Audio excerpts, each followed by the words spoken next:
Welcome to the Soccer Coaching Podcast, brought to you in association with our friends at Soccer Coach Weekly, reflecting our shared ambition to help coaches have the most effective, enjoyable and successful coaching journey for them and their players. We hope you enjoyed this episode and thanks for listening.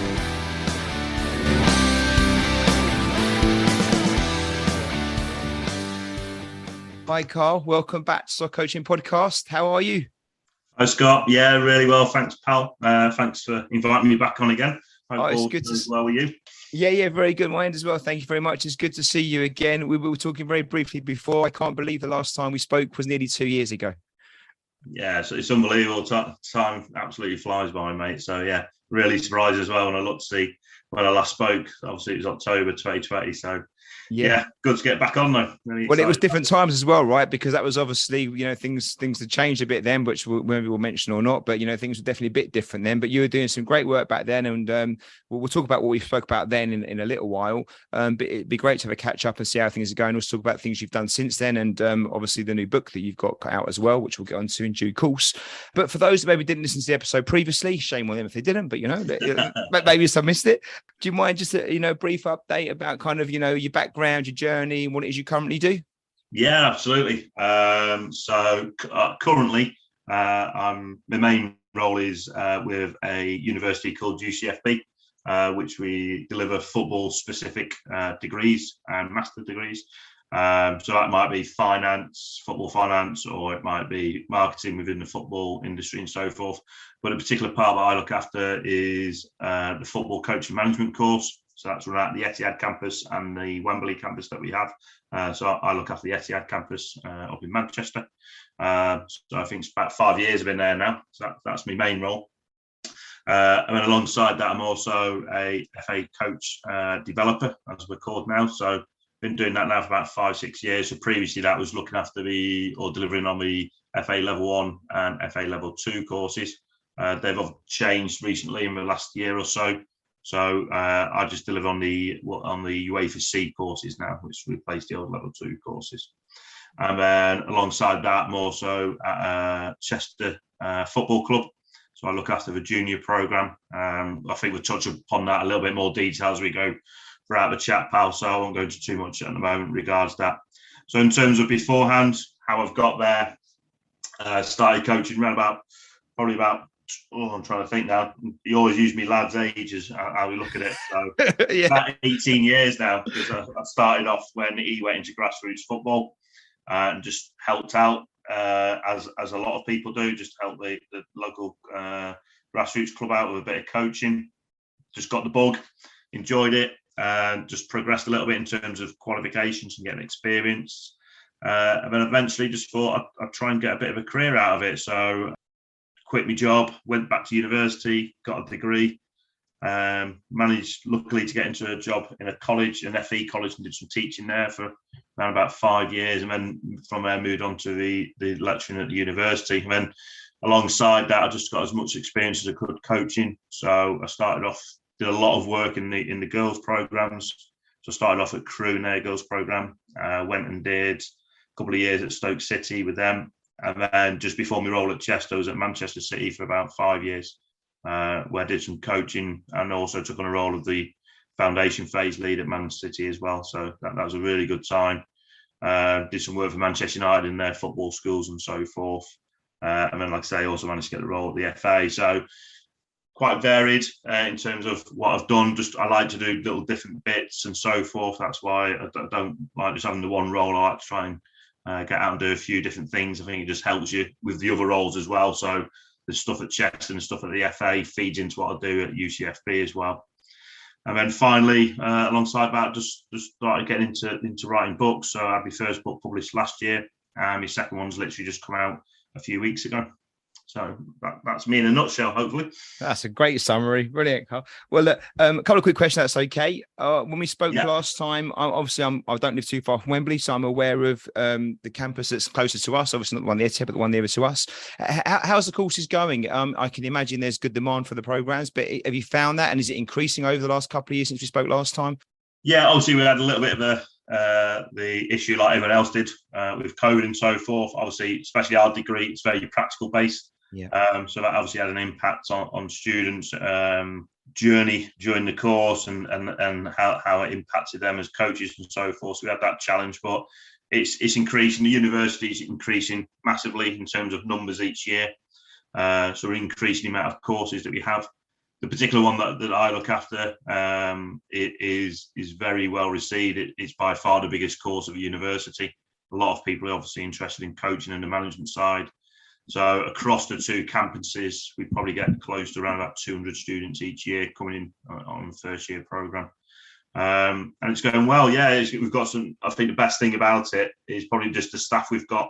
And I think, again, if you get the right people on board, it just makes a massive difference. We've got some amazing people delivering on the course. If I look at Etihad, for example, we've got people who work at Blackburn Rovers in terms of the academy. We work at Burnley in terms of the academy. Works at Manchester United in the academy. And this particular lad's been there for 10 years with Man United. Plus, we've got people who work within the girls' programme at Man City and Man United. We've got people who've been in coach education with the FA for over 30 years. So the vast amount of experience they bring, but like we always say, that they're still doing it. And I think that's really key for us, that we can go out and we can talk to the students about what we're going to do tomorrow night at training, rather than talk about what we did 10 years ago when it's a little bit out of date. Yeah. So I think it's really important that they're all current and we're all out coaching. So yeah, I think we've got a really good bunch of people there, and that makes the course for me in terms of the people on it and the students, that they react well off of that. It's great content, of course, but obviously I think the people bring it to life. That's the key, right? Isn't it? It's getting the engagement through the delivery, right? And there's nothing better than like present day scenarios and up to date stuff to really get those students thinking, actually, what I'm learning is worthwhile, and there's a reason for being here. What about? I appreciate this. Let's not go. I don't want to get controversial about the FA stuff because that's something you do extra. But obviously, there's been a change from level 2 to the new UEFA C. All straightforward. Is there much difference there between what was the old level 2 and the new UEFA C? Main difference is it's reduced a little bit in terms of the face-to-face. We do some more stuff online. That's just, but it is interactive. So when we talk about being online, it's not just them watching the presentation of it. It's like myself leading discussions and chats with them in small groups. So it's relevant and it's interactive, which is good. The content's a little bit different just because it is a UEFA C, so we have to obviously fit in with what UEFA want to do now. So obviously it needs to line up with what everyone else is doing if they deliver UEFA C. But obviously the FA can still put their own little twist on it. But I'd say that the main aspect of it is just helping coaches go from being a level 1 coach or beginning their journey and start to introduce some coaching concepts to them. So how we can support players, what their role is during practices, what practices could look like and how they go about designing it, which is very, very similar to what was happening on a level 2. So in terms of, it does look different and it does feel different, but at the end of it, the heart of it is very similar. So they are fresh at the moment. I've only delivered one myself at the county that I work with, which is Cheshire FA. So it's still a work in progress. We're still working the best way of delivering it so far. But I can honestly say it was the people who were on the first course, it was very well received and they got loads out of it. So yeah, it seems to have gone well so far. I think it's just great to hear it's updated and reviewed regularly because things change, don't they? What was working 3, 4, 5 years ago, it will need to be changed, right? Because it's always evolving, isn't it? In the world of coaching of football and just the kind of the whole way we learn and what the game looks like. So it's great that it's had a revisit, even though it might have been perfect before. It's always good to review and reflect in it and improve where we can. So great to hear. Well, look, I don't know if anything has changed or not, but my first question would be then last time we spoke, it was around the theme of rough and tumble play, wasn't it? Which I was kind of, I think I had been doing this a little bit, not to the level you had covered it, but I thought I was touching on this stuff in my coaching for a couple of years before we spoke. And then you were the first person I heard speak about it, kind of almost highlighting it as a focus in a training session to actually encourage that body combat and that kind of body contact that obviously the players will face in games, but being a bit more proactive in how we approach that in our training sessions. So I'm curious to know, is that something you're still an advocate for? As your thoughts process changed around that, or has anything evolved over the last couple of years? No, nothing's changed in terms of my thoughts around it. I'm still a very big advocate for it. The only thing that's probably changed me a little bit differently was at the time I was working in the girls' programme. And obviously I've moved on to Chester now and moved into the boys' programme. So I think we talked. You've got to go the other way. You've got to de-escalate them, rather. Exactly. Yeah, that's exactly. So I think we spoke about that at the time, saying it is probably more towards, not saying you can't do it with boys at all, but we just said traits within girls and boys are a little bit different at a young age, and boys naturally go into that rough and tumble sort of play anyway, whereas girls may not be encouraged to do it or prefer to play in a different way, and they may just need a little bit of encouragement in terms of the environment when we're training. So it's not something that we actually have to encourage as much with the boys. But it's still one of the discussions we had. So I started Chester last. One of the first discussions we had after about 2 months with the under-10s group was just talking about replicating what a match day looks like and making sure training sessions replicate what a match day looked like. And part of that was just the tempo and the ferocity of the game, and in terms of the physical challenges that they face within those games. So sometimes the practices that we were putting on weren't replicating what the boys would then face when they came and played in the game. So we needed to make sure we prepared them for what a game looked like in terms of the environment. So for the boys, it was more about maybe just more opposed stuff, more equal number opposed stuff rather than overloads. So more 1v1s, more 2v2s, and maybe just things like area size, make them a little bit tighter so there's less space for them, so there's more physical contact and less time for them to think about and so forth, just so to make sure we were preparing them for that game day. And that links into that rough and tumble play in terms of it's that closeness and that physical contact that they've got to get used to. So yeah, huge believer, and like I say, it's just, again, it's like anything in coaching. We'll talk about it later, I'm sure. It's not a one fit for everything. You've got to look at your environment, and the environment I was in at the time, the girls needed it, and I felt we needed it a lot as a big need for them. Whereas they've gone into this environment now and it's different, we don't need it as much, so we can reduce it back, but we do need it a little bit.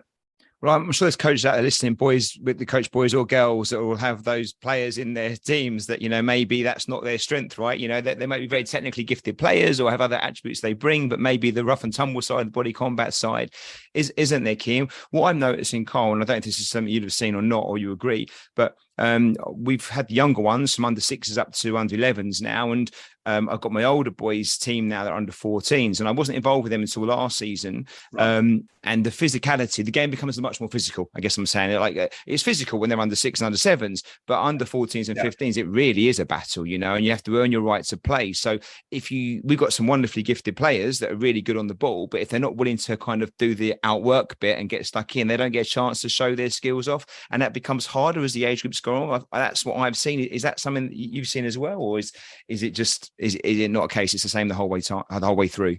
I think, like you just touched on that, I think it's just knowing what your group of players are like, and so forth. And it's even the environment that they play their football in. So it depends on where they play the games and who they play against and so forth. But then we could also look at, again, we'll talk about a little bit later on, we've got to prepare them, even if it might not be happening now, we've got to prepare them for what maybe is going to come along in a couple of years or whatever. So especially, I'd say 13, 14, sometimes it's not always that physically competitive. But then I can guarantee once you get to 16, 17, 18 men's game or women's full game, then it will come really physical. So you've got to prepare them for that, and you've got to have an eye on what's coming up and not just what's happening straight in front of you. So I think there's always a time that it's going to be needed. It's just recognising when your players do need it and how you're going to produce it within your environment. So it's just looking at players it may not be a physical game that they're playing at the moment, but when there'll always be an element within a game when that physical part will come into it, and how are they reacting to that physical part? Are they quite happy with it? Do they shy away a little bit from it? Do they prefer not to get involved in it? And it may just be individual players in your group who need a little bit more help towards it. For sure. Brilliant. Well, that brings us on to really the topic of the podcast today. And it's kind of, I guess, positioned really around player development. We're going to look at maybe how that works over a season and things you might consider when you look at your players over a season. But because we're going to look at player development, I think the first really, the good starting point is just to ask you, what player development means to you. The first thing that obviously comes to mind for me is that it's got to be a long-term approach, and it's got to be beneficial for players as individuals and not as an actual team. So if I look at the first part, first of all, in terms of that long-term approach, the one thing that we can't do, and something I discuss with the coaches a lot, is we can't be reactive to what's happening and then plan sessions in terms of being reactive to what's happening in a game or so. What's really important is you've got to almost at the start of the season, you should be able to plan the whole season in terms of your training at the start of the season. That doesn't mean you don't necessarily you have to plan every single session before the season starts, but you can plan your topics or plan. We have like a curriculum at Chester, so we have a clear curriculum of what we're going to do over the whole period of time. And no matter what happens in any game or anything like that, that curriculum doesn't change. Because at 8, 9, 10, 11, 12, 13, 14 years of age, it doesn't really matter about games. We've got to think about how they're going to end at the end of their developmental journey. So that developmental journey, again, there can be discussion around when that finishes at 16, 17, 18 years of age, whatever people agree on. But at some stage, that developmental stage will finish. I mean, it's more about first team winning and so forth. So we've really got to think about what is it in terms of you want your players to look like when they come to the end of that developmental journey. So therefore, that aim, wherever you start off with, that's got to be your final thoughts in terms of how we're going to get them there and what they're going to look like at the end of this journey. I mean, it's like I say, it's got to be individuals. We're not trying to produce teams. We're trying to produce players, because at the end of the day, players will come in and out of your teams for whatever reasons. They might move away with family or whatever. They might just go and find another sport. You may get new people wanting to join your team. So you're constantly going to have individuals coming in and out of your team. So first of all, if you get your players right in terms of their development, usually the team looks after itself anyway. So it's looking at what does each individual need within the group and how you're going to support that individual. So for me, things like, I don't know, working on a corner or working on free kicks just isn't player development. There's no need for it. We talk about it at Chester where I'm at the moment. If we concede from a corner, we say to it, we're not even going to take that count that as a goal. We'll hold our hands up now and say we'll concede probably 1 or 2 each week from a corner, because we don't work on it in training. So we don't work on how to defend in a corner, or we don't work out how corner routines, because we just don't see it as important. They can do that when they're 17, 18, 19, 20 years of age.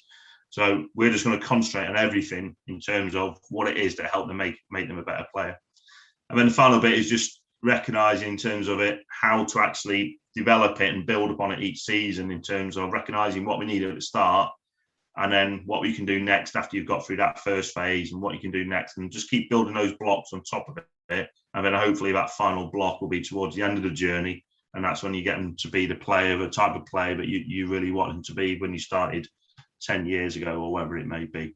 So again, nutshell, long-term approach, very player-centered. It's all about the players. It's not about the team or you as a coach.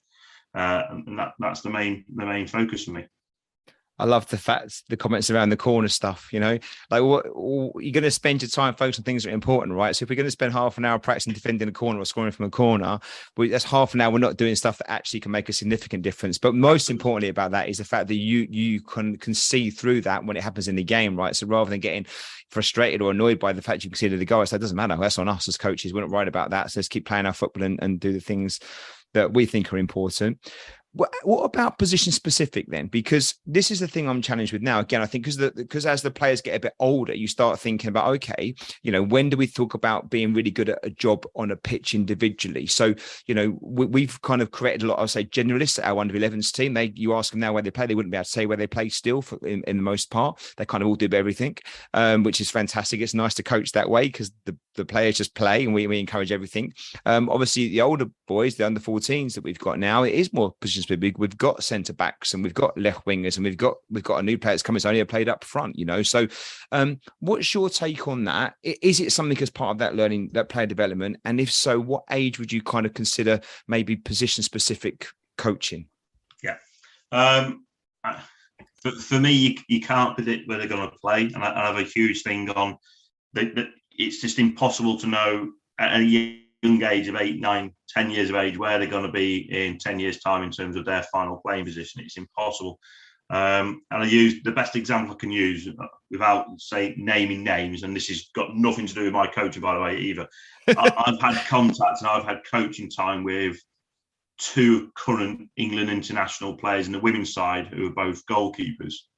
Now, one of them, when I was coaching them, hadn't even been in goal once at that stage. And by the time I finished coaching with her, because I moved on, she was still an outfield player. And she just happened to go in goal one day, did really well, carried on doing it, bits about exploring. And now she's in the current England squad as we speak. So she's there. Another one who, again, recently in the current England squad, was a goalkeeper when I had contact time with her. Again, nothing to do with me, but at the same time, she was playing county football. And when she played county football, she was a striker. So it was just at that time, it just goes to show that they've both played outfield, they've both played different positions, and they've ended up both being goalkeepers. So if we'd have pigeonholed those girls at that time in terms of not allowing them to go and explore and experiment and do different things, they may not have made goalkeeper. I'm sure they would, but you could argue, would they have actually gone on to make and been a professional footballer and gone on to international standard? Again, you don't know. You just don't know. But the key thing about it is, in terms of, you've got to go and let them explore and try different things out. But at the same time, I think it can also, you have to be a little bit careful with it, because it can, I think, impact development a little bit if you just keep chucking them about in different positions and so forth. So the way we look at it at the moment is, when they're playing 7-a-side football, we basically say to them, you've got to play every single position. Because at small numbered football, I don't think there's really positions anyway. I think if we've got the ball, we're attacking. And if we haven't got the ball, we're all defending. So you shouldn't really be a defender or a midfielder or an attacker. You might have a little bit of structure just to help the team in terms of what it looks like, but you should all be doing every single job anyway. So at 5-a-side or 7-a-side, they can just go play anywhere anyway. It doesn't really matter too much. 9-a-side, because it comes a little bit more tactical and a little bit more structured, we try and say, look, let's try and put them in 3 or 4 different positions. But we need to be careful when and how we do that, in terms of, we start moving around in games too much, it does affect them, and it is hard for their development in terms of recognising what we need to do in that position and what to do in that one. But at the same time, they do need to experiment. And then once they get up to 11-a-side, we usually just say to them, let's just sort of concentrate now maybe on 2 different positions. So it's looking like you might go and play up front, but it's also looking like you're quite good in those attacking midfield areas, or you're quite good in the wide areas, or you can play fullback and play in a wide area as well, wherever it may be. But then we're just again pulling it in a little bit as they head towards the end of their coaching journey. Just so, again, like you mentioned, we can start giving them a bit more specific information around the position that they're playing. But again, we don't want to pigeonhole and say, and you're only ever going to go and play centre back even at 13 years of age. I think there's still time in terms of them developing and understanding and exploring and recognising which position they can actually play. Perfect, great answer. So you're refining a little bit as they work for the age groups. I guess they're just putting it in. Yeah, absolutely. Brilliant. And Carl, then, so okay, sold on it. We all think it's important player development. Obviously, long term is the key message here. Look at the individual rather than the team. Fantastic. And actually not thinking too much about positions until they kind of start working those age groups and refine that as they go along. As a coach, then, if I wanted to embrace this and start looking at my team more individually than collectively, and I think as grassroots coaches, we often look at the team as a collective because we're limited for time and maybe also just our skill sets. I know for me, it's not as easy looking at the individuals. Any tips or suggestions about how we could go about establishing like a player development program for our team? The individuals in our team, I should say. Yeah, absolutely. I think again, you got to look at it in terms of, if you can, it's not easy. If you can, try and plan it before the season starts, like I mentioned before, and then try and look at it in terms of.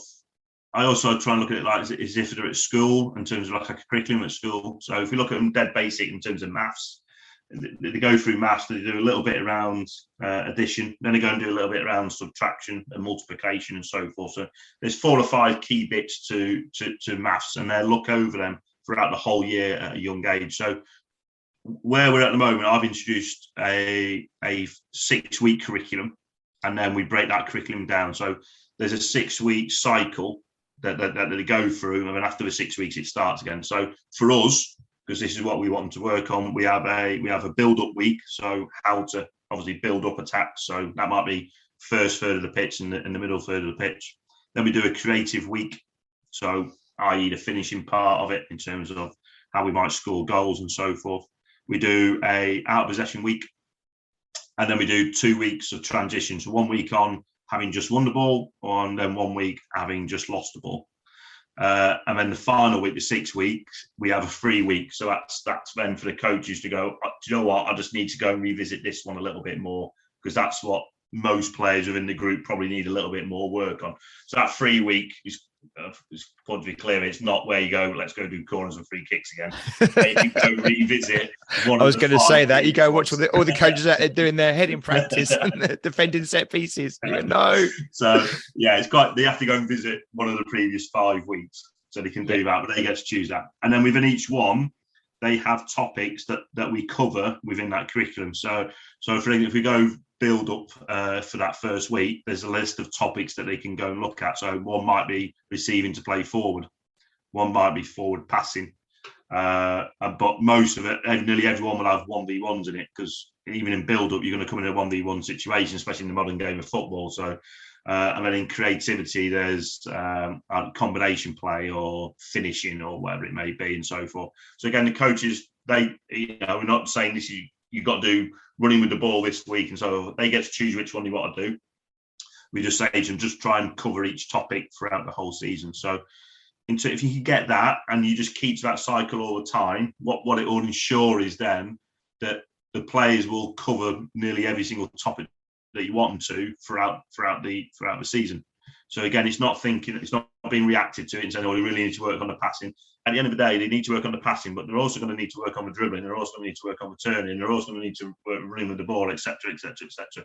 So you've got to allow them to have the same amount of time on each topic, but like I say, there needs to be some flexibility, and that's why we have that 3 week within it. So it takes a little bit of planning. But again, I think we'll talk about at the end. If people want to get in contact with me, I'll let them know if they want a little bit of hand with that, and I can send over some stuff that we've produced, and they can, if they want to use it, and just don't have to replicate it, obviously, but if you want to take ideas away from it, more than happy to share and how we've done that. But it's all in the planning. So once you've done that, it usually then just runs itself. It's just a matter of remembering that we forget sometimes which week we're on. We'll always get a coach texting, go, we on week, we on build up, or we on creativity? And I'm like, I don't know myself. I need to go check the last week and see what we did then. Yeah. So once you get that out of the way, then it's absolutely fine. Yeah. But that'd be it. I think that's the key bits within it. Then is because again, we've put ours how we want our players to play. Now, other teams and other coaches might want to play in a slightly different way, and that's part of football. Obviously, that's the exciting bit about it. We all have different opinions. So what those topics are can be completely different. But obviously, again, the key bit I would say is when you start off 8, 9, 10 years of age, I wouldn't have thought the topics would be that different. Yeah. Because it's the basis of what every kid needs to learn in terms of loads of dribbling, loads of contact time with the ball, loads of receiving under pressure, that types of stuff. As they get older, 13, 14, 15, then you might want, we're going to play this. Your content obviously replicates how you want the team to play a little bit more. Yeah. Thanks, Scott. Perfect. And how many sessions a week was it? Is that one session a week, or do you have more than one a week? We're lucky. So we have 3 contact times a week. Sometimes one of them is a game. So we'll have usually a minimum of 2 contact times a week. So therefore, that we can do that week period. And ours are 90-minute sessions. So it might be if you only get an hour a week, you may then do a double one. So you might do build up for 2 weeks. Right, because if not, 1 week of build-up might not be enough, or 1 hour build-up. So you might want to do it over even a block of 3 weeks. You might want to do build-up for 3 weeks, then do 3 weeks of creativity and so forth. Again, you've got to look at the environment you're in and what you've got available to you, and replicate or put into place what's going to work best for your players and for you as a coach as well, obviously. Exactly. What a great framework. And that was my point. I think if you touch on one of these things for an hour a week, it may not be enough to see something actually, and I don't think this is something again, I get more confidence as a coach. Like repeating a session hasn't got to be identical, but like repeating the theme and some of the practices, actually by the second week, it's amazing how much more you get out of it, because the players understand the practice. They get in it straight away a little bit more, and you kind of build on the previous week's kind of end point, if you like. So I think if I had if I was throwing this and had the players once a week, I would certainly probably look to do it double up maybe and have at least 2 weeks out of it. You might have lost the player for a week and they're back in kind of thing. So it gives that as well. So, but what a great framework. You may have mentioned some in the topics, but just in case there's something more around this that you're happy to share with us. One thing we always get asked from coaches when I'm doing the podcast is now talk more about practice. What do they actually do? You know, what's where the cone's going to go, and what's the actual games that you play? So without giving all the secrets away, is there kind of any kind of practices that you would definitely include in player development, or at least themes around that, whether it's 1v1 staff or, like you say, possession based with regards to receiving and passing? Is there some core themes that you think actually as part of player development, these practices should probably really be in there? Yeah, I think the key thing for we had a meeting with the players last week, going through our expectations of them, and one of the themes was what type of practices we're gonna provide for you. So we have an essential and desirable list in terms of essentials. This has got to happen within the practice for coaches, and then we have a desirable list in terms of, and most of these should occur as well. So it goes out saying about fun and so forth. But one of the key things that we want, and I've talked about it before, is opposed practices. Now, I'm not saying unopposed practices are no good. I'm not saying that whatsoever. The reason behind our thought process is we've got players, so we've got more than one, so we've got 12 of you. So what's the point of us doing unopposed stuff? Because you've got a mate there that you could be playing against. It's more fun for you because that's why you're here, because everyone likes to play football because it's competitive. That's why people play it. You know, it's a game. They want to go and compete against people. So let's make it competitive. It gets it closer to the game and so forth. It's just, again, it brings up the tempo. It just brings up realism and so forth. So there's loads of things around it. But obviously, there's loads of things that you can do on opposed as well, which are beneficial. But what we say to the players is we can do that at home. So that's the stuff that you can do at home. You can go spend 20 minutes in your garden. You can go and pass a ball against a wall, or you can go do some dribbling in an area or in an area with cones and go in all that type of stuff. But what you can't do is do the opposed stuff because you might not have a mate with you. So therefore, let's do the stuff that we can definitely do with you. So that's opposed, and you go do the stuff that you can definitely do at home in your own time. So that's the full process behind that. And then other stuff, it's just without going too simplistic with it, it's just making sure certain things happen. Like it's got to be challenging for them, because if you want play, because the key word we keep talking about is development. So they ain't going to develop if the practices aren't challenging, because if the practices aren't challenging, it's too easy. They're just going to stay at the same level that they're at. So it's got to be hard for them, but at the same time, it's got to be achievable, because if it's not achievable, they'll just lose motivation and so forth. So key things around tasks. So what are the tasks are you setting? Is the task achievable within the practice? Is the area size relevant for what we're doing and so forth?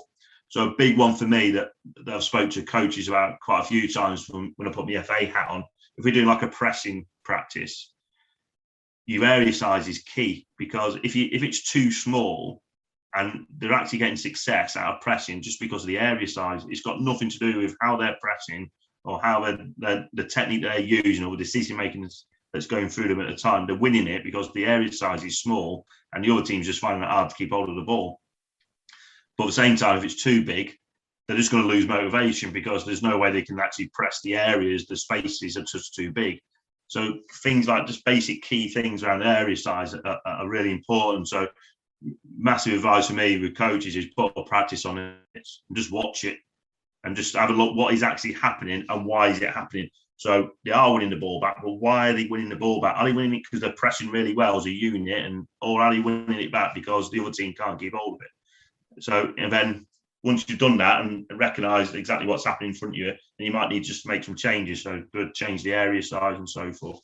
So just things like that are really important for us. I like to try and get direction as much as I can.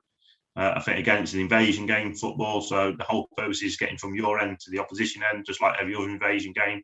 So you've got to progress. So it's something that the FA doing with their UEFA C course as well, and something they introduce as well that have started to take from as well is, can we get goalkeepers involved as much as possible as goalkeepers? So when we have a 1v1 practice, instead of a goalkeeper getting involved in the 1v1 practice, can you have one 1v1 practice where at the end of it, after you get past your defender, you have a shot on goal, rather than the goalkeeper doing the 1v1s and so forth. So again, think about including goalkeepers as much as you possibly can within your practices. So just tiny things like that. Again, if people are getting in contact with me, I'm happy to share a little, again, what our essential and desirables are in terms of practice. Again, they don't have to use it, but they might get some ideas from it. I'm happy to share that as well. And Carl, a lot of the coaches that listen to the podcast are grassroots coaches like myself, and part-time, and we've got full-time jobs and time's a strain. Realistically, do you think can grassroots coaches adopt kind of player development for their players individually? Is it something they can do, or is it just too much work involved in it? I think they absolutely can in terms of the individual, because once you've got these practices up and running, and once you get the practice side correct in terms of the topic and the setup, it then allows you then to go and actually work with the players. Because once the practice is up and running, especially if it's opposed stuff, whether it's small number or high numbers, you can then go and work with individual players quite easily without affecting the rest of the group. So if it's, for example, if it's a small number practice and it's 1v1, hopefully you can go and work with the two players in 1v1 while the rest of it are carried on and playing. If it's a high number practice, so I don't know, a 6v4 overload practice, taking one player out of that practice and have a little bit of support with them won't affect the rest of the players. You can still play 6v3 or 5v4. So I think once you get the practices right and they're up and running and you're happy with them, it's having the confidence then just to go in and speak to players as an individual. So again, it's that observational skills, recognising what they need help with around the topic.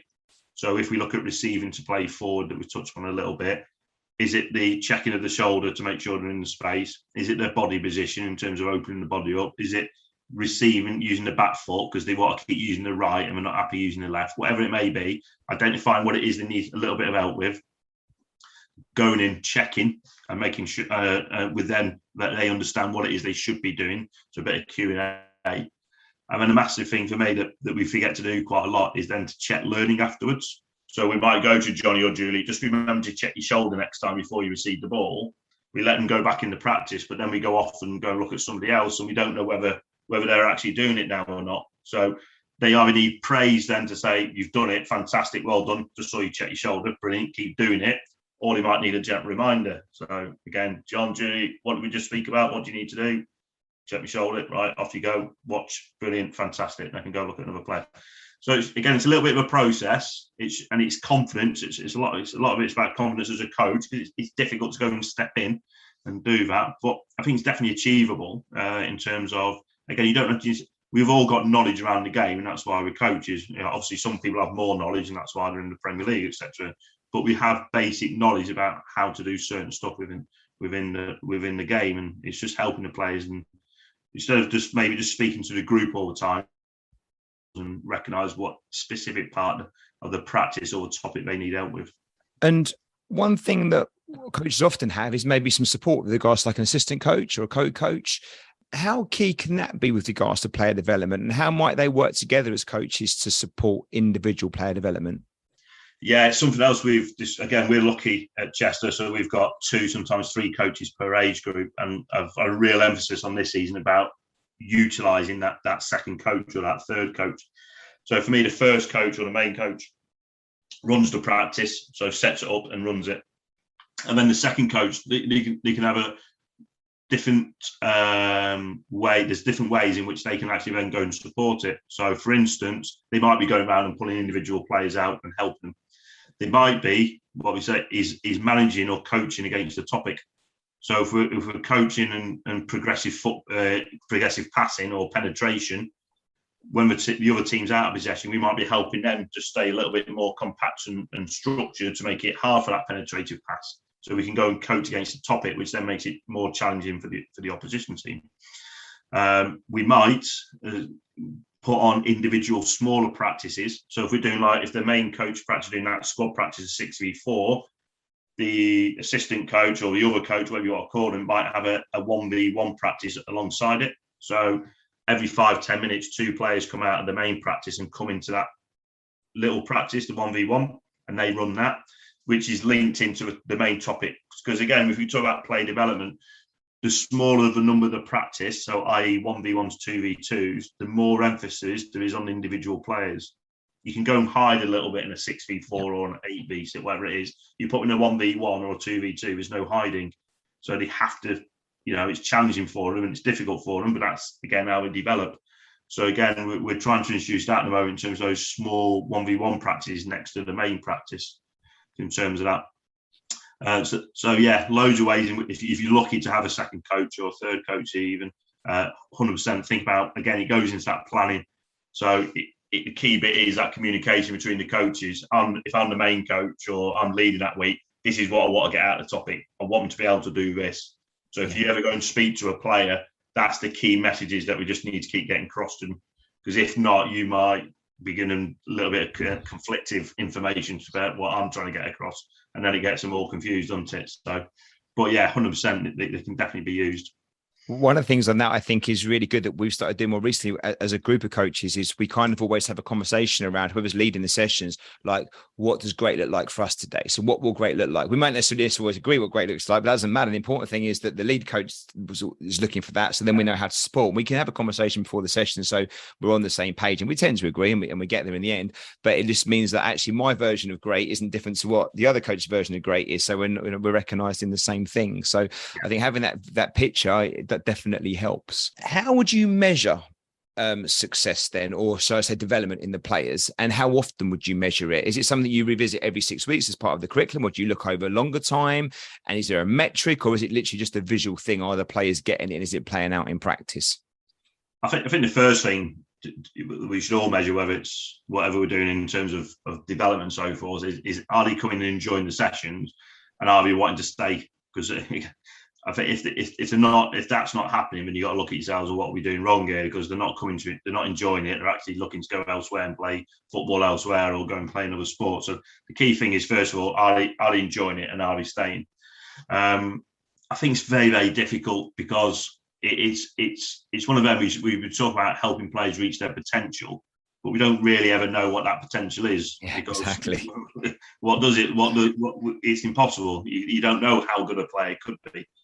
I think we just, as I say to the coaches, as long as we're seeing there's improvement from over a certain period of time. So probably it's going to take a few months, but I would say over 2-3 months. So once we've gone through that cycle, probably 3 or 4 times, or probably 2 or 3 times, that there's got to be some sort of improvement in aspects of their game. And again, it can't be around everything.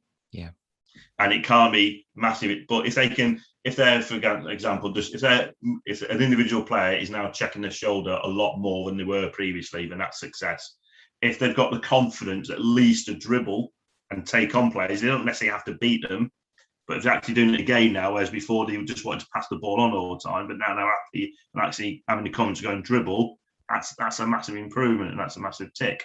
What we do is over probably 3 times a season, we do individual development plans for the players. So we do give them 3 super strengths that we think they're really good at, and then we give them 3 areas that we think are the main focus for them to develop. So what we can do after 2-3 months again, we can review that and say, well, these are the 3 areas that we really want you to develop on. Have you improved on them? Are you better at them? Are you still the same, or is it maybe gone backwards, or what's the reason? So again, we can measure that a little bit in terms of keeping a track of what we want to work on, and whether that's actually helped or not. But again, it might just be because you just need to be careful, because they're kids at the end of the day, and they're all going through different things. So we spoke about a player yesterday at training. We spoke about how they weren't developing as quickly as we thought they would. But then after a month or 2, they just shot up again and just started flying again. So you don't know what was happening in that month. They might have just been having a bad time at school. They might be going through a little bit of growing. So the body's not quite understanding itself in terms of what you're asking it to do and so forth. Or they might have been playing just tired. It's difficult. That's why I just don't think after 2-3 months you can really say there should be some development, because you just don't know what's happening. So true. By the end of the season, you should see something 100%. And I think if that maybe and again, the first person we always say to look at is you as a coach. So don't look at a player first of all. If it's not gone as well as we hoped, look at yourself first of all. If we've done everything that we can in terms of, have we put on the right type of practices? Have we helped them enough during the sessions and so forth? And that's the first place to visit for me.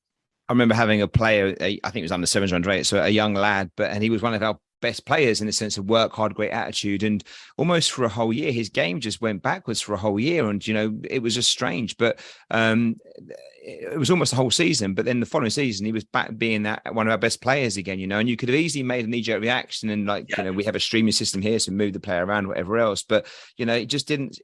Something didn't feel quite right in the sense that there was nothing he wasn't doing right. It just wasn't happening for him, and there was just things almost beyond control. So, and that, like I say, it can be a couple of weeks, it might be a month, but it can be longer than that. And just being patient, right? It's long term for a reason, isn't it? A long term isn't days and weeks; it's months and years. So.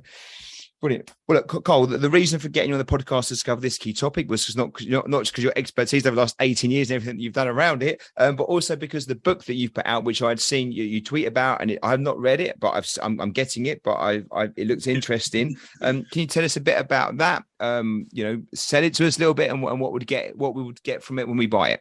Yeah, it's funny. We've sort of come across the topics what the book's about without really realizing it within the podcast. So there's things you were saying, I'm thinking, oh, that's interesting, because that's what the book's about.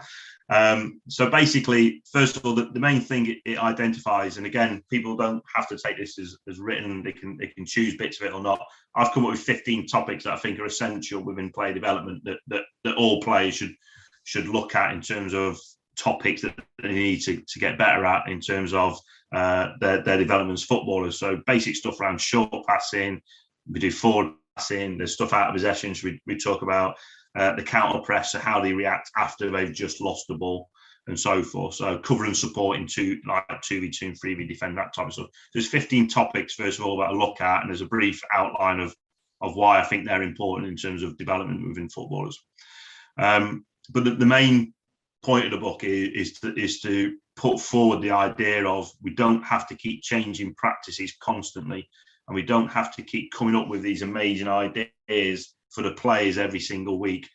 There's a real positive process in putting on the same kind of practices each week that they enjoy, because as you mentioned before, if you put them in the same environment, we don't have to then work out what it is they're doing. They don't have to work out what the actual practice is. They can just go in and play the practice. So we look at things like, so again, a little bit of support behind the process. The idea is if you look at certain environments where they go and repeat the same thing constantly, they actually like doing that. So for instance, the game of football itself is the same environment each week, near enough, the same concept of it. The other one is computer games. They go off and play the same computer game time and time again because they like it. What happens is the challenge usually gets a little bit more difficult for them, and therefore that's why they enjoy it. So I've come up with 10 core practices that I think are all gamey based, they're all opposed and so forth. And then alongside those 10 core practices, I just change it ever so slightly to introduce a different topic. So you could use the practice one week for forward passing, and then the following week do the same practice, just tweak it by changing the position of a cone or position of a player, and then it turns into running with the ball. So the way we've used it before, we did again, this is something I introduced when I was at Manchester City. We named the practices after players. So it was obviously we named them after Man City players at the time. So it was like a Lauren Hemp practice, for instance. So we just tell the girls, go play Lauren Hemp. So they'd run in and play the Lauren Hemp practice. And then while they were playing it, we just moved some cones around or brought a goal in and said, right, all you're going to do now is you're doing exactly the same. But when this happens, you've now got to go and do this. So they didn't even know what was happening. But all of a sudden, they were then working on forward passing, or they were working on finishing. And what it enabled them to do was just, we had them for, I don't know, let's just say for 60 minutes. They weren't wasting 10 minutes each week, getting used to the practice, or us trying to explain what they actually have to do in the practice. We just went in, we just told them what it was, and they were playing within 10 seconds of them arriving to training. And then, like I say, as they were playing, we just introduced it. So the idea is just to have these 10 core practices. And if people wanted to, they could actually just use these 10 practices for the whole season. So they could just buy that, because each one has 9 adaptations. So there's actually 100 practices in the book.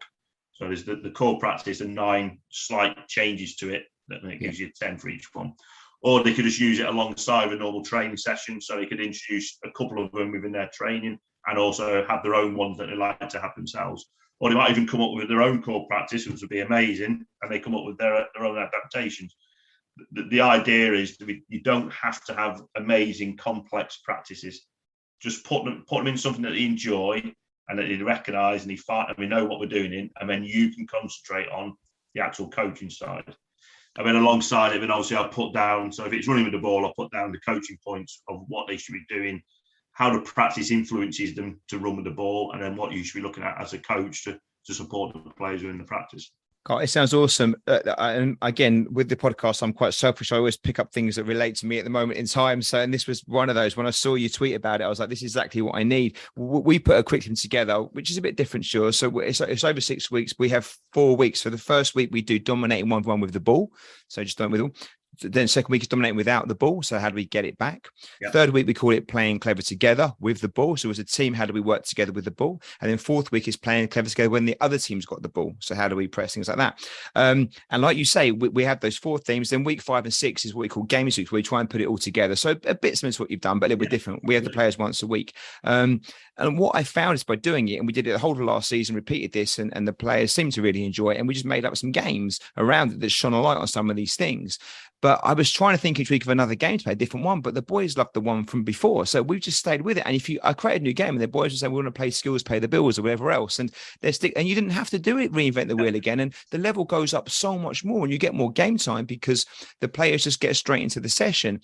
But the point about your book I want to make is literally what I didn't have really some of that detail around some of these practices or some other ideas. So with your book, what I think I can do is take these practices and almost put those in where they fit in one of those 4 weeks to really give me some extra kind of ideas, but also some of those coaching points as well that isn't my strength around how we bring it out of the players to move on another level, because we did it for the whole of last season. I want it to feel a bit different this season, and I think your book can really be a useful tool for that. I know you're going to say yes anyway, but am I right in thinking that? No, absolutely, yeah, absolutely. Like I say, I think that the way I've written it or wrote it, sorry, in terms of, and I've opened it the way you can take it however you want to take it. So, for instance, that particular case, you can do what you just said there, absolutely with it. Or some people might just take it and just go, I'm going to do my whole stick. I don't need to do any more planning for the season because, again, some of us as coaches are volunteers and we haven't got time to do it all. And we're running around trying to find practice and we just don't know how to do it or have the time to do it. Sorry, but others might go, I just like that particular practice and I like that one and I'm going to use those ones, but I don't really want to use that one. Which again, it's absolutely fine. I'm not saying this. You got to use them all or anything like that or follow that process. But I'd like to think there's probably something for most coaches within it, and in terms of even it just gives them an idea in terms of, like I say, because all the practices are opposed, and most of them are very related to the games, and most of them are very much directional. Most of them you have opposition. Most of them are match to match, so it's a lot of 1v1s, 2v2s, 4v4s, that type of stuff. And then there's also different types in there. So as we mentioned before, there's low number practices, so the 1v1s, squad practices we like to call them, where it's all players in the one practice. And then there's game practices at the end, which are basically games with just some restrictions around it. So again, I'm hoping, and like I say, I like to think that there's something for everyone. And it's just, again, it's like I say with any CPD event, you can just take 1 or 2 things from it that are good for you, that helps you, then it's well worthwhile. So hopefully, if they get the book, there'll be at least a couple of things out of it that they'll definitely take away from it. If not, I'm sure.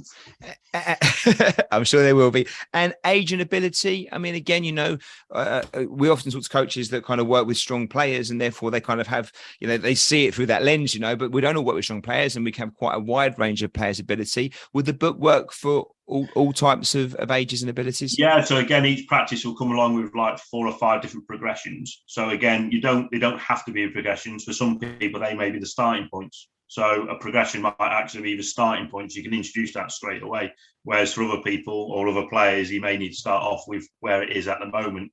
There's some regressions in there as well. So it might even make the practice it's simpler for the players. So for some players or group squads, you might even need to take it back. And again, I think with the key message again, especially the lower number of practices, the 1v1s, the 2v2s, and I talked about this a lot in my first book, you don't have to set up the same exact practice for each set of players. So if you're doing a 1v1, one 1v1 might be in a smaller area compared to the other one. Yeah. Or it might be the starting as a defender is closer on one practice than it is on the other, because those players need a little bit more challenge with the dribbling. So the defender needs to be closer and the area size needs to be smaller. Again, we don't have to tell the players this. They won't even notice, but the small detail in those changes it will then help that individual development again. So again, that can happen with a lot of the practices in this book as well. That's such a good point you make about actually you can almost have the same things going on, but just make some small tweaks that are then you're back to that individual player development where actually what that player needs different to that player. So therefore do the same practice. And they don't, like you said, they don't even necessarily know, but you're going to see the benefits in the way they develop their game. So awesome. What's the book called and where's the best place to get it? Yeah, so it's Essential Practices for Player Development. And as usual, it's on Amazon, but other bookstores as well online. So people like W.H. Smith's will do it, and Book Depository, people like that will on Waterstones, those type of places as well. But yeah, mainly Amazon. Most people go to. Well, look, Cole, perfect. Thanks so much. Well done for getting the book out again. It's your second book, right? I got the first one. This is the second one. I think I know it'd be fantastic. I know these aren't easy things to put together, especially when you're busy doing everything else you do. So well done. We'll put the link in the show notes. If people want to find it quite and easy, just click on the show notes and you'll see the link in there so you can get it. I'll put the Amazon link, but whatever, we'll put it in there so people can find it. Brilliant. Thank you so much for that. But I can't let you go. I just want to ask a couple more questions, if that's all right. Absolutely. I guess second to last, just how do you see kind of player development evolve maybe over the next 5 or 10 years? Do you see there been any drastic changes, or are we kind of on a path that's kind of set on course as it's going to stay pretty much as it is? Yeah, I think the only one for me, I think we overcomplicate coaching sometimes. We overcomplicate the game of football itself sometimes. It can be quite simplistic. Usually what makes it complicated is the individuals within it, so whether the coach or the players, and that's the difficult. And I think that has changed over the last few years. We realise now the importance of the psychological and social side of it, and I think that's changed massively, and rightly so. I think the only thing I'm starting to see a little bit is maybe play development carrying on a little bit longer in individual play development. So we talked before about 16, 18-year-olds, they might come to the end of a journey now, and it's more about the team. But I think there's definitely probably going to be more around individual development, even when you're 22, 23. Right. So maybe specific coaching in terms of for strikers and so forth. I think it's started to come in with the big clubs over here, where you've got goalkeeper specific training, but I think it might start going a little bit more striker, midfield, defensive, individual coaching, a little bit more like American football. I think that's a possibility. But again, it's one of them. I don't think we should try and change too much in terms of it. For me, it's just if you're a good person, then usually you're a good coach. If your heart's in the right place and so forth, then it usually works out all right. Awesome. Brilliant, Carl. And final question. I can't remember your answers to this one last time, so you can cheat and probably say the same one if you want to, but or you might have a new one. I don't know. Or you might not remember the last one you said before either. But we ask all our guests if there was one thing they could change about the world of coaching, what would that be? I think at the moment, just over the last few years and what I've seen and just the environment, I mean, now definitely, I think just more support for coaches. I think especially in the grassroots environment, the amount of time that people put into it, the amount of effort it takes, and sometimes the challenges they face, I think there needs to be a lot more support if we can in terms of helping these people, not necessarily just with resources, but just mentoring, time, just actually sit and speak to someone and have a chat with someone. I think can be a massive help. So I think anything like that, I think that'd be a massive plus.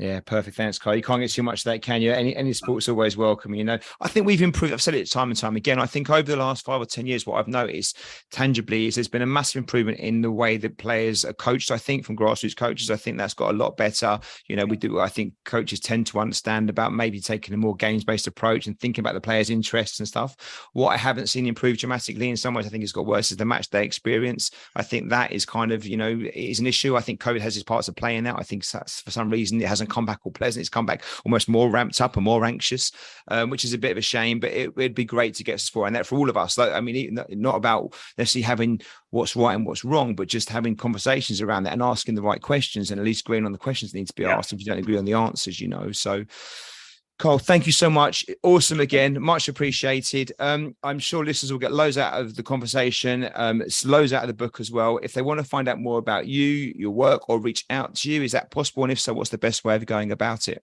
Yeah, 100%. Yeah, more than happy for people to reach out. So I'm on LinkedIn, so Carl Wild on LinkedIn, or Twitter is probably the best place. So it's at Carl Wild 75.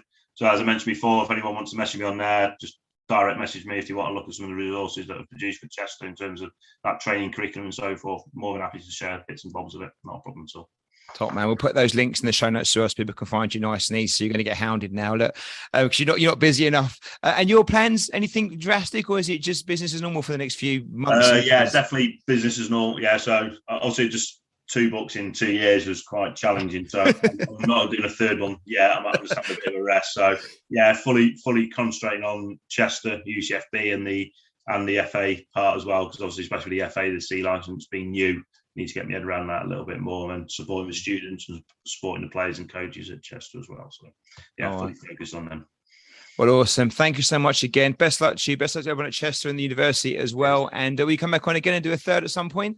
Oh, absolutely. We won't wait for the next book, though. We'll have to get him before the next book comes out. Yeah, brilliant. Top man. All right. Thanks, Carl. Cheers, Scott. Thanks a lot, mate. This episode was brought to you in association with our friends at Soccer Coach Weekly. Established since 2006, Soccer Coach Weekly is a leading source of inspiration and advice for all grassroots coaches. Join thousands of youth soccer coaches just like you, saving time and effort in their goal of having the most effective, enjoyable and successful coaching journey for them and their players. Thanks for listening. I hope you enjoyed the episode.